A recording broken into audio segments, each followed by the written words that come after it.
আসসালামু আলাইকুম রহমাতুল্লাহ। আজকে পবিত্র আল কুরআনের ৫৭ নং সূরা থেকে ৮৫ নং সূরা পর্যন্ত সূরার নাম, অর্থ এবং আয়াত সংখ্যা জানব ইনশাল্লাহ। সূরা নং ৫৭ আল হাদিদ, অর্থ লোহা, আয়াত ২৯।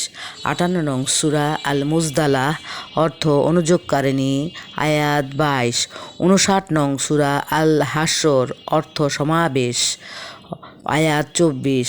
৬০ নং সূরা আল মুমতাহিনা, অর্থ নারী যাকে পরীক্ষা করা হয়েছে, আয়াত ১৩। ৬১ নং সূরা আস-সাফ, অর্থ সারবন্দি সৈন্যদল, আয়াত ১৪। ৬২ নং সূরা আল জুমুয়া, অর্থ সম্মেলন, শুক্রবার, আয়াত ১১। ৬৩ নং সূরা আল মুনাফিকুন, অর্থ কপট বিশ্বাসীগণ, আয়াত ১১। ৬৪ নং সূরা তাগাবুন, অর্থ মোহ অপসারণ, আয়াত ১৮। ৬৫ নং সূরা তালাক, অর্থ তালাক বন্ধন মুক্তি, আয়াত ১২। ৬৬ নং সূরা তাহরিম, অর্থ নিষিদ্ধকরণ, আয়াত ১২।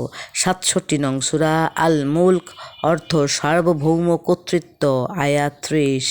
৬৮ নং সূরা আল কলম, অর্থ কলম, আয়াত ৫২। ৬৯ নং সূরা আল হাক্কাহ, অর্থ নিশ্চিত সত্য, আয়াত ৫২। ৭০ নং সূরা আল মাআরিজ, অর্থ উন্নয়নের সোপান, আয়াত ৪৪। ৭১ নং সূরা নূহ, অর্থ নবী নূহ, আয়াত ২৮। ৭২ নং সূরা আল জিন, অর্থ জিন সম্প্রদায়, আয়াত ২৮। ৭৩ নং সূরা আল মুজাম্মিল, অর্থ বস্ত্র আচ্ছাদনকারী, আয়াত ২০। ৭৪ নং সূরা আল মুদ্দাসসির, অর্থ পোশাক পরিহিত, আয়াত ৫৬।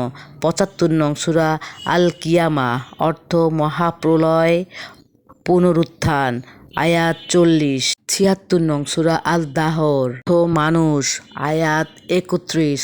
৭৭ নং সূরা আল মুরসালাত, অর্থ প্রেরিত পুরুষবৃন্দ, আয়াত ৫০। ৭৮ নং সূরা আন নাবা, অর্থ মহাসংবাদ, আয়াত ৪০। ৭৯ নং সূরা আন নাজিয়াত, অর্থ প্রচেষ্টাকারী, আয়াত ৪৬। ৮০ নং সূরা আবাসা, অর্থ তিনি ভ্রুকুটি করলেন, আয়াত ৪২। ৮১ নং সূরা তাকবীর, অর্থ অন্ধকারাচ্ছন্ন, আয়াত ২৯। ৮২ নং সূরা আল ইনফিতার, অর্থ বিদীর্ণ করা, আয়াত ১৯। ৮৩ নং সূরা আল মুত্তাফিফিন, অর্থ প্রতারকগণ, আয়াত ৩৬। ৮৪ নং সূরা আল ইনশিকাক, অর্থ খণ্ডবিখণ্ডকরণ, আয়াত ২৫।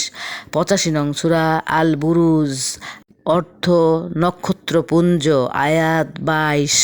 আসসালামু আলাইকুম রহমাতুল্লাহ।